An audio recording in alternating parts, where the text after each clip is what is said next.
Padayon pa karon ang investigasyon sa kapulisan kalabutan sa natigayon nga pagpamusil gahapong adlaw sa Block 6 MC Village Purok 13A, Barangay Fatima, General Santos City. Pasado alas 3 sa hapon, giilang biktima nga si alias Nel, hamtong ang pangidaron og lumulupyo sa Purok Panlaki, Barangay Labangal. Base sa report, nakadawat og tawag ang kapulisan gikan sa usa ka concerned citizen nga adunay pagpamusil sa maong lugar.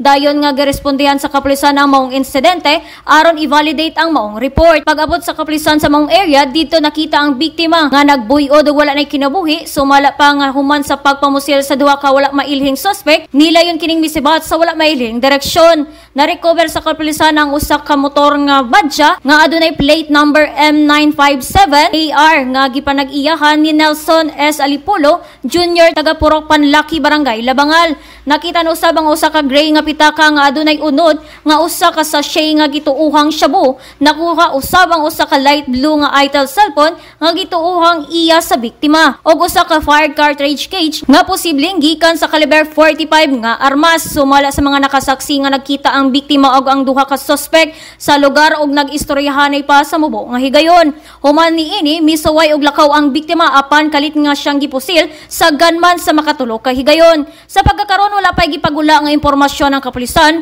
kung identified na ba ang mga suspect. Og mao kanang report gikan sa patrol kini si Bombo Irish Lusurata para sa the #1 and most trusted source of news and information. Basta Radio, Bombo!